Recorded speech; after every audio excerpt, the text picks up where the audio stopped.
For Coeus Collective and NYU Stern School of Business Berkeley Center for Entrepreneurship, I'm Leon Lee. And I'm Antonio Di Meglio.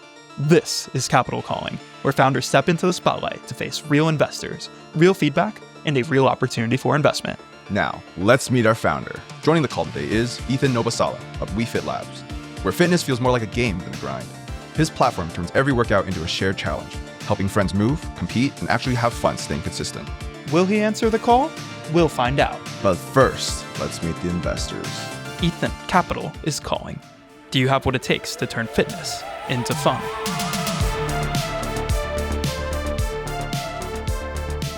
Hey everyone, my name is Ethan Noblesala and I'm the co-founder of WeFit Labs. Awesome. I'm Neil Murthy. I'm the head of growth at Rippling, which is a B2B a company doing human capital management.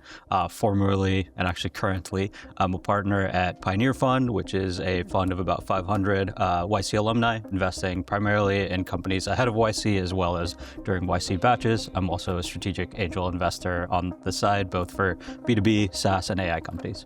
Hi, I'm Jen Wolf. I used to be the managing partner at Initialized Capital, a seed stage venture capital firm.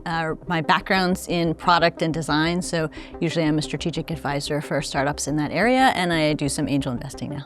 Hi, I'm Jeremy Kagan. I'm the managing partner of Textbook Ventures, and that's a dad joke because I'm a professor at Columbia, Cornell, and NYU, and I teach entrepreneurship and digital marketing. So most of my investments are very early, pre-seed or seed, and they tend to be folks who've come out of those programs, usually alumni who've gone about 5 years and found some big, boring problem that they can solve for $1 billion. You may have heard someone that you know for a New Year's resolution, they want to exercise more. It's actually the third most common New Year's resolution. They sign up for gyms, they look up new fads and diets, but by February, 70% of those people stop going to the gym and stop their healthy habits. And this is a pain point that we're looking to tackle. A little bit about my background. I was 85 pounds heavier and pre-diabetic just 2 years ago. I was a former CFO of a Series A startup, and I was only getting 3-4 hours of sleep, working long hours in finance.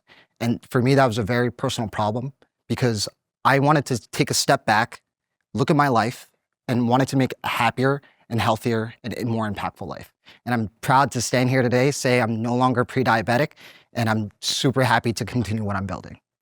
So, what is the problem? Consistency in fitness is hard. Today, we have wearable devices like Whoops, Oura Rings, Apple Watches. This is all technology that is helping people understand and tracking their data. But data is not just the key part that people need in order to make a behavioral change.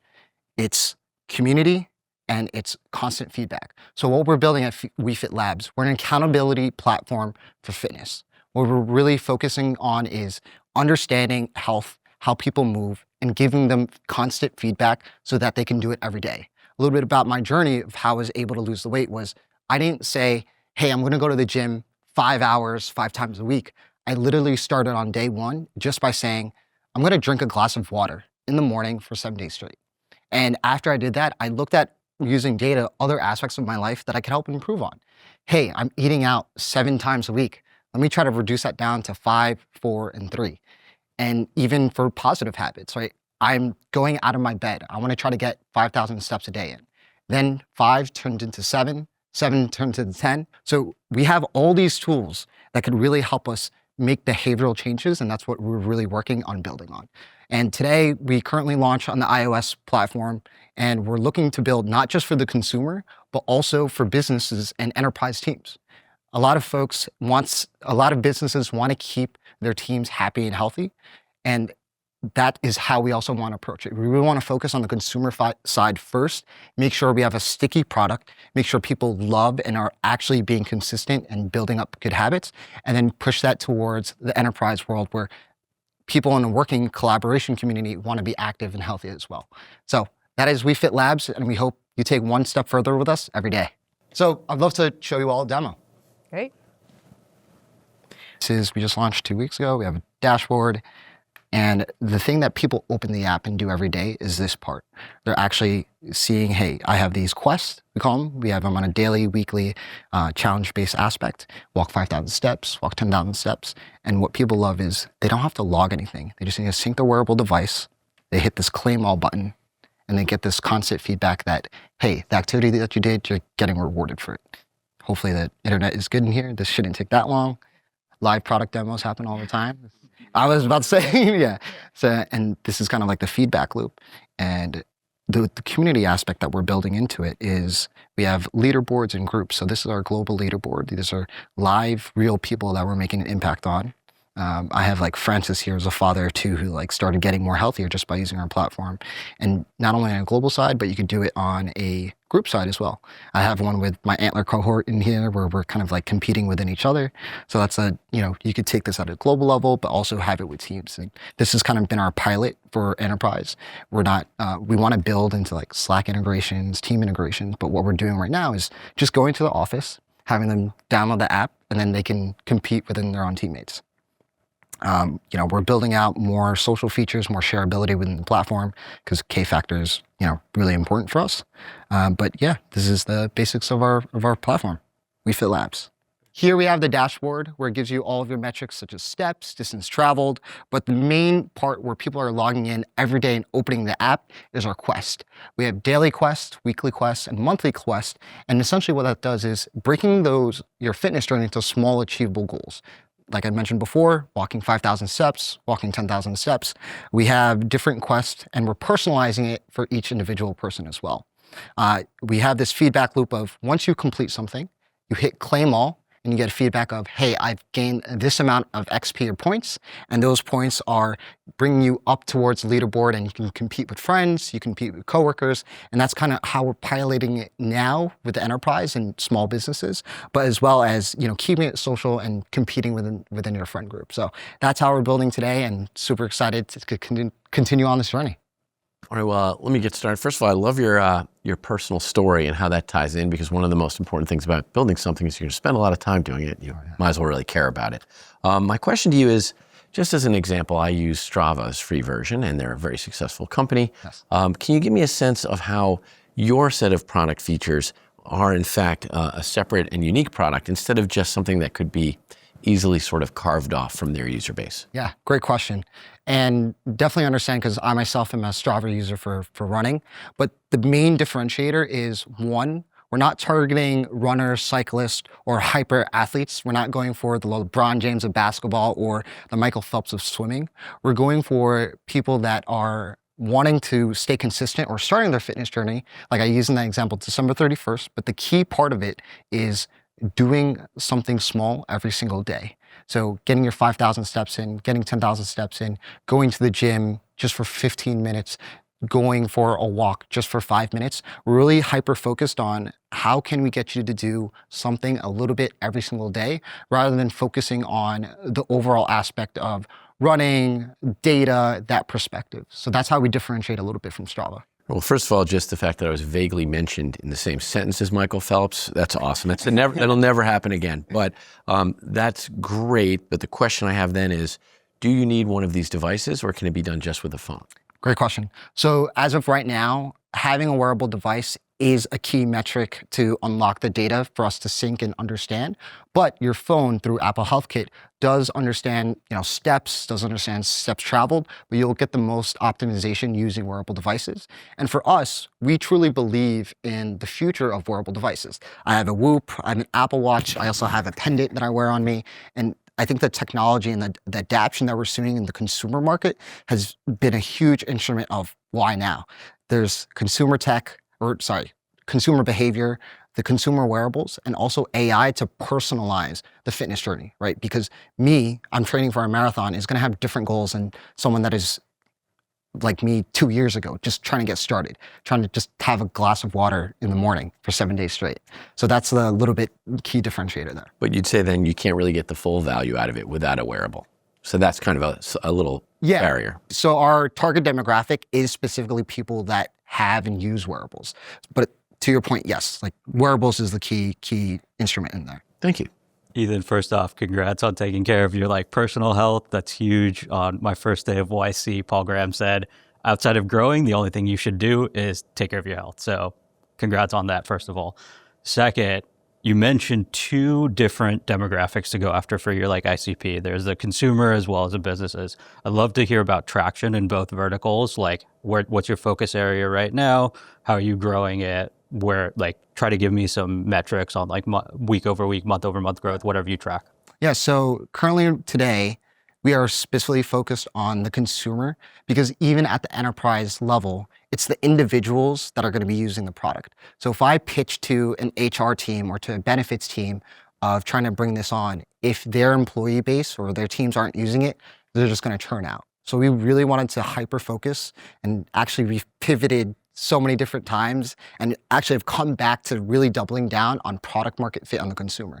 On your question on traction of where we are today, we just recently launched on the App Store in August. We have about 400 downloads, about 120 monthly active users, and we're making real life impact. People are reaching out to us. There's a paid subscription. We actually made our first few sales we launched our paid subscription on Thursday, literally just got our first few sales in the first few days. So that was super exciting. And for me, that was a large signal of people really want to take care of the health and the retention, right? I'm always looking at D1, D7, D14, D30, but I'm actually more concerned about D365, right? Because fitness and health is not just a D30 thing, right? It's a life thing. And just with life, there's ups and downs, there's peaks and valleys, but we want to help you navigate that whole entire journey and break it down to simple pieces. That way you can do it every single day. Totally get that. So let's focus on the consumer side then. So amazing that you have revenue, but since you're early stage, let's talk about the retention, because I buy the D365, but the leading indicators are D1, D7, D30. So like, what does your retention look like for early users? D1 is 70%, D14 is 55, and D30 is 23. Got it. And then can you just give us a sense of how that stacks up to some competitors, maybe like Strava, or not competitors, but some other fitness apps like Strava? In the fitness space particularly, or any habit building space as well, because we are in the intersection of fitness and habit building, a good retention rate for D30 is anywhere from 20 to 30%. Got it. So you're right in line there. Fair enough. Thank you. So the customers that you have now, how have you acquired them so far? Has it been through the App Store, or you've got like marketing pages? What's your sort of consumer acquisition strategy? Yeah, so I'm a firm, strong believer in distribution through founders, right? I think what makes me different in terms of a fitness app, right? I don't believe we're just another fitness app. I believe we're an accountability platform for fitness. And the way we're doing it is by sharing my story, talking to I mentioned we have 100 monthly active users. I'm going out there talking to them, but the way we acquired them was by sharing out our story, sharing through social medias. We actually host a bunch of events here in New York City. I met some of the team here. We partnered up with Lifetime, did a pickleball event in Lifetime Penn 1. So it's that activation of both in person, but also online has been a huge way to just cast a wide net, get the most eyes on the product. But then these in-person events really create that community, because I think community is what's going to drive the product as well. And the community that you showed us in the demo, is that just like people in my proximity? Like I saw that there were some groups that were obviously of like specific interest or affinity, but then the default is it location or time they joined, or where? Yeah, so right now it's not, the groups aren't created.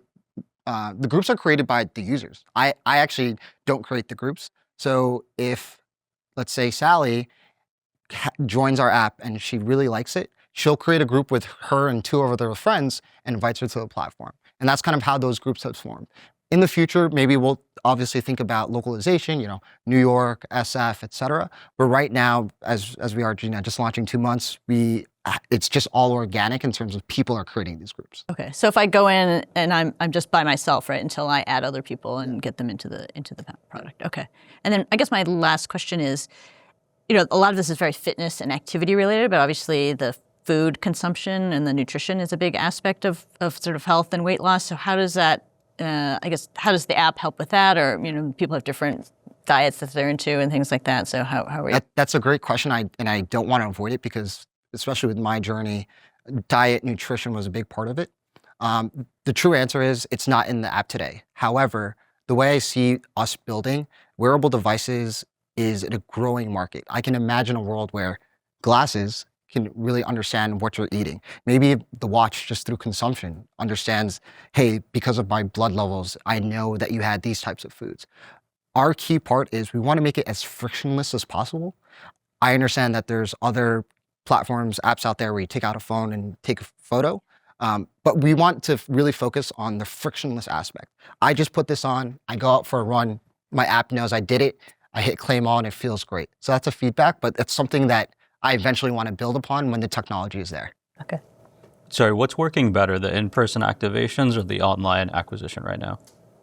Great question. I would say online definitely has more volume, but then when you combine the online with in-person, you get like more sticky users. So I'm able to reach a lot more eyes online, but in person, that's kind of where we get the stickiest users. Have you cohorted based on like in-person activations versus online? So the cohort for in-person, the retention rate is a lot stronger.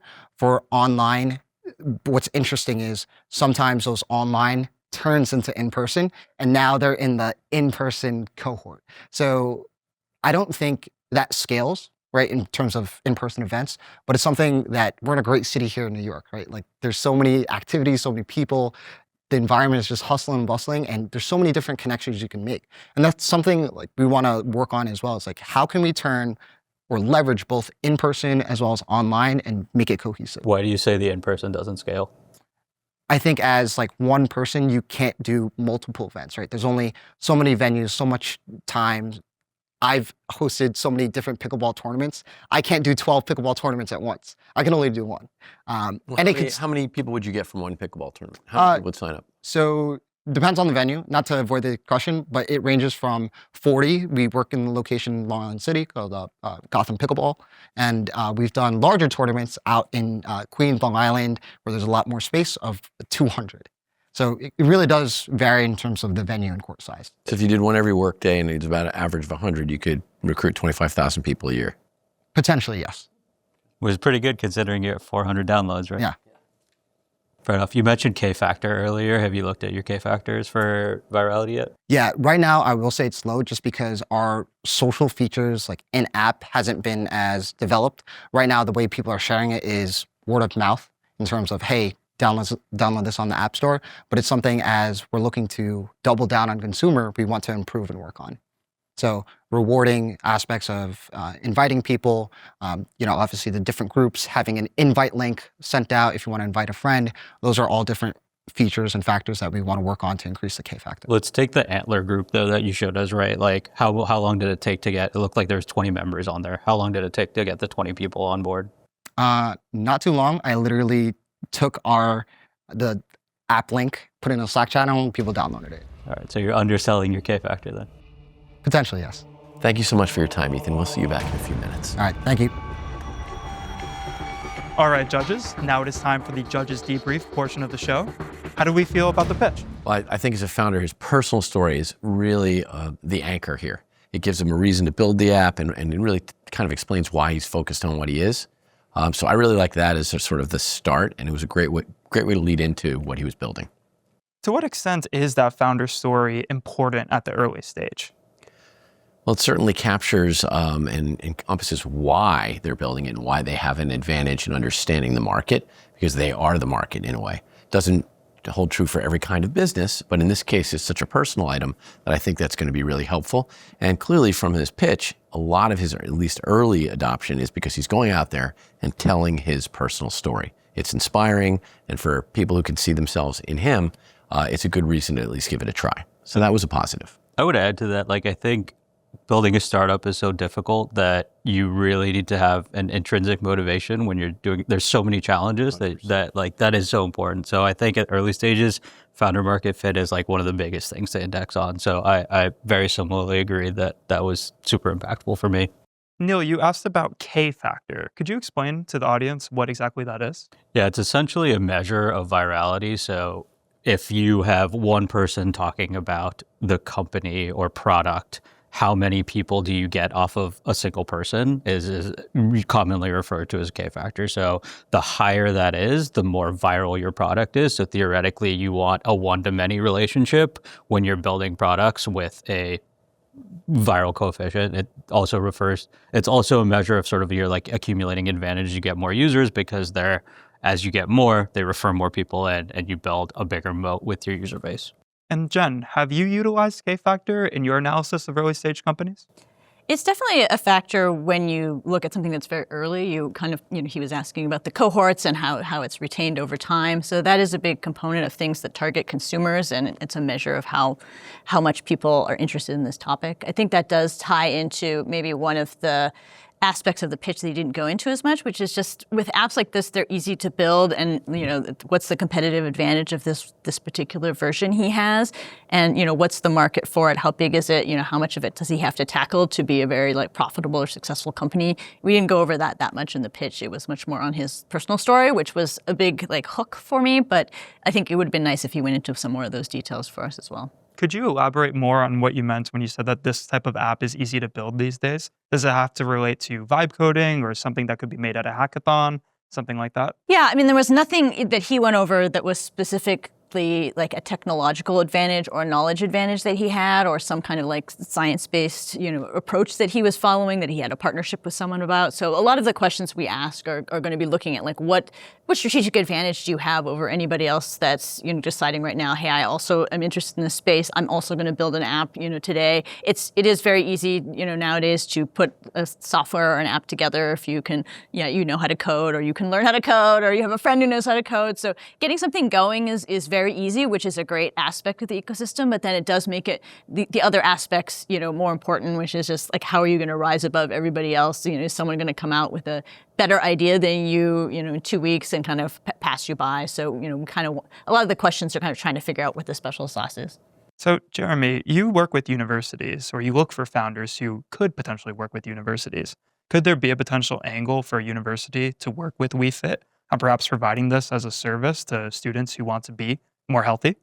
Well, I think when he alluded to enterprise, that kind of suggested that, wherever there is a community and there are people trying to, sort of maintain that community's health, there might be an angle to sort of do a sort of a mass sale or something like that. But he didn't really get into that, and it sounds like in his early exploration, he didn't find that to be a viable market.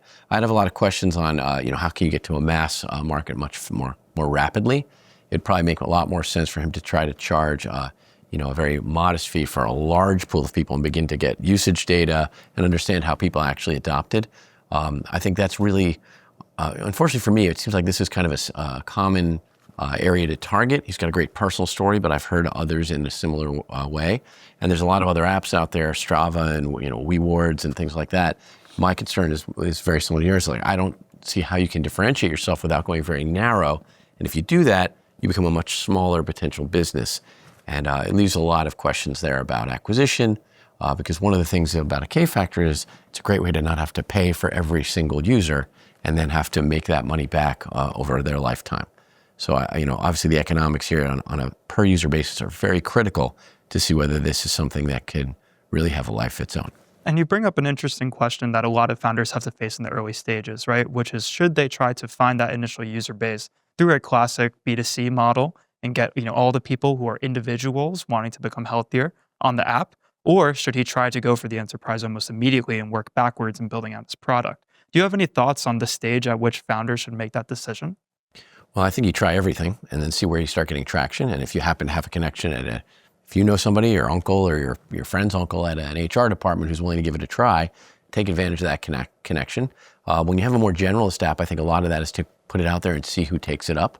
One of the things that in the past, we've seen a lot of people organize their own weight loss challenges and fitness challenges at companies and things like that.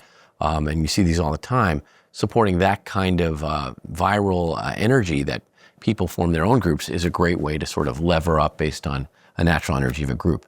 But currently, it doesn't sound like he has enough people to really say, okay, this is what people use it for. They use it for weight loss. They use it for walking, or they use it for, fill in the blank here. So I don't know yet. I personally think it would be a really hard sell into HR companies right now. I mean, I work at one building products for HR companies. There's no way that we would offer this without proof from a bunch of proof points. I think the community aspect is probably his best bet.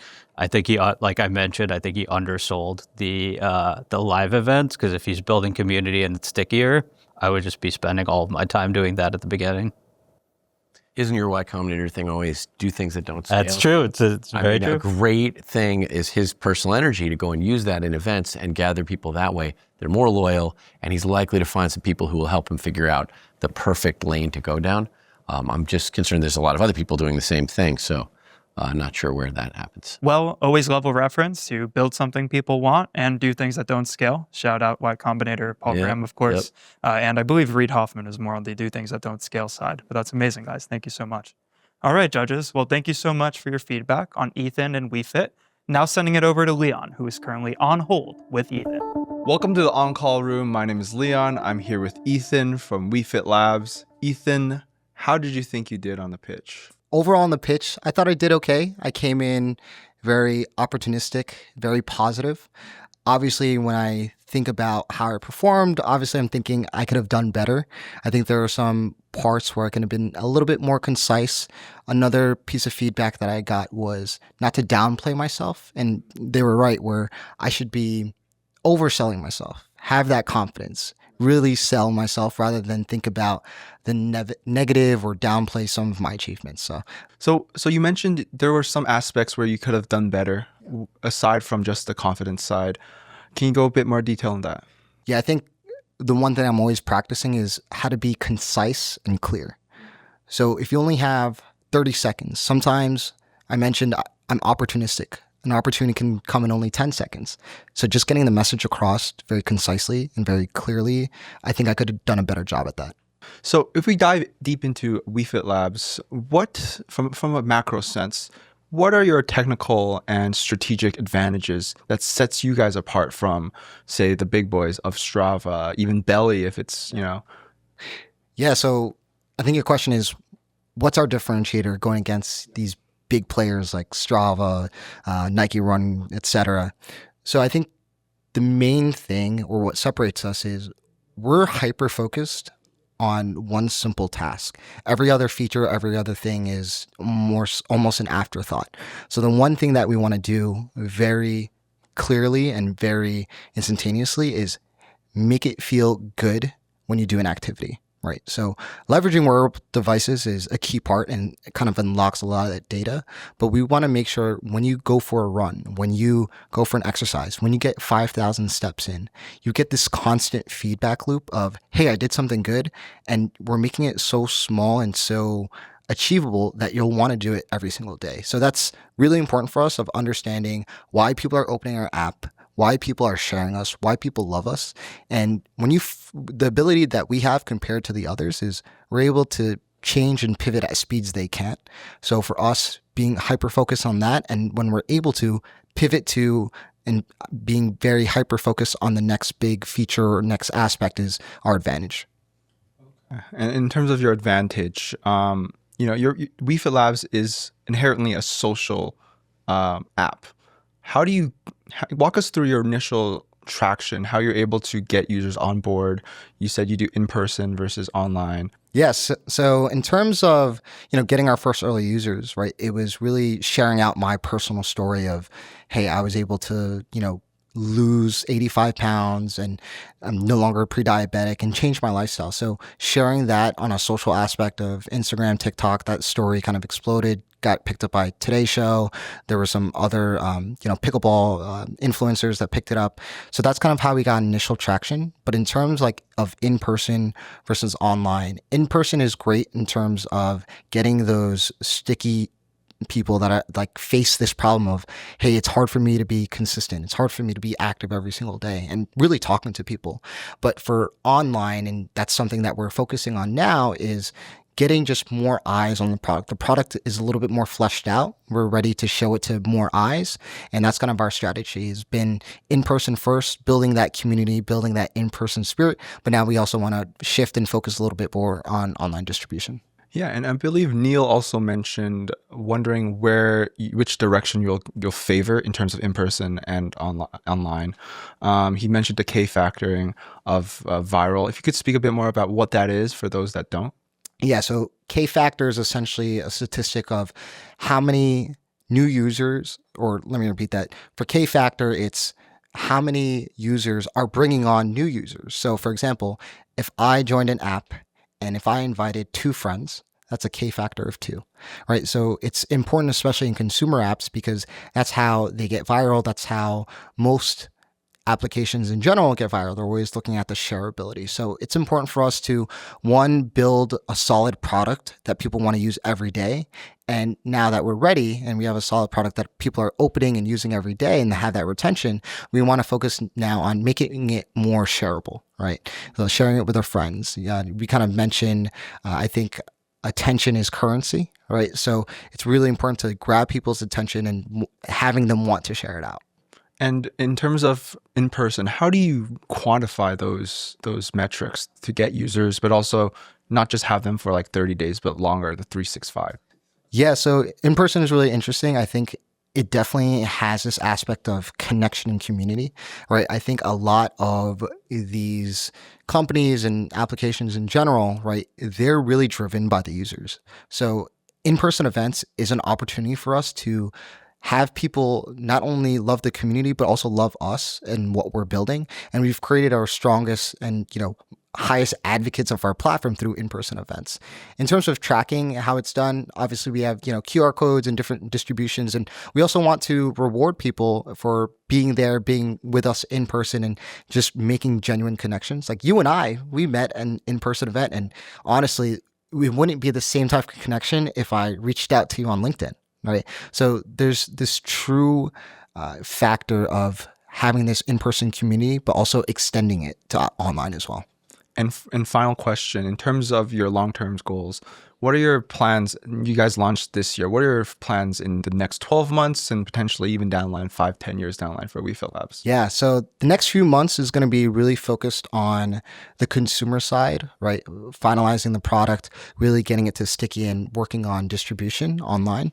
But the next step, where I see WeFit in not only just a year, but 5-10 years is I really want to bring this to enterprise programs and companies. And the reason why I say that is because I used to work in corporate finance for about, 7 to 8 years. And it's actually in those moments of working in corporate world where I feel like I don't have enough time for fitness. I don't have enough time for my health. And I think that's where we really want to make the impact at a global scale. Thank you, Ethan from WeFit Labs. My name is Leon. This has been the On-Call Room. Now back to the studio.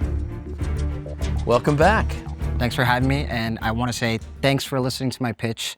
Currently, right now, I'm in the Antler cohort. We're actually not raising at this moment, but potentially we're going to be raising in the winter. We're going to be raising in the spring to really expand on the B2B aspect. We're doing some early pilots. That's really how I see this business being venture scalable. Also, thank you for just the kind words. My mission has been to motivate others to live the healthiest lives that we can. And I truly believe with the technology and how behavior is evolving and changing, we can really do that. So been great talking to you. Would love to keep in touch. And thank you so much for your feedback. It was really great to hear from you, and your personal founder story is so impressive. I'm excited to see what you build. I think it's a very crowded market and a kind of a scary one without any clear traction for someone like me. So I would love to stay on your list to keep informed. I have a feeling this is out of my zone of comfort, but I would love to be wrong and hear more about your success. So awesome. Thank you. Awesome. For me, I think your founder market fit off the charts. Great. Love the personal story. I think you'll be motivated to build this. I do think one of the things that I would want to hear more about next time, or just feedback on the pitch for you, is sort of product differentiation, like how you're using automation to get ahead of the competitors, like Jeremy mentioned, very competitive landscape. So like that was missing in the pitch.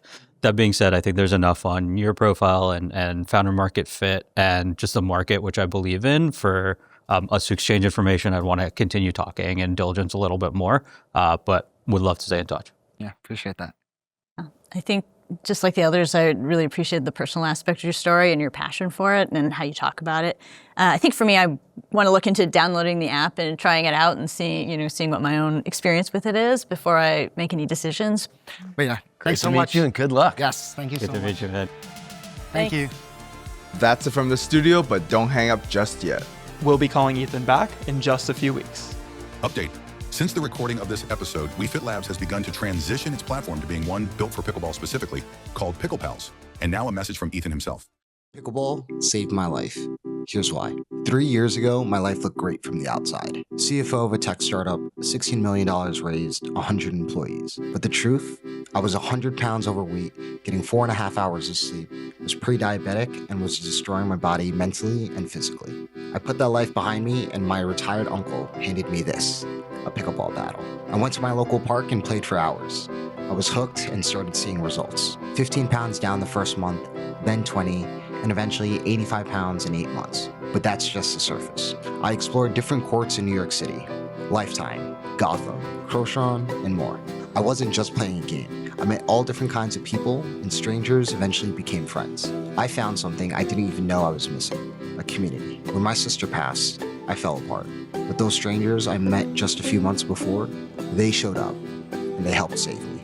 Now pickleball isn't just a game. It's my exercise, my therapy, and my friendship. It keeps me grounded when everything else feels chaotic. To the pickleball community, thank you for the games, the support, and for saving me.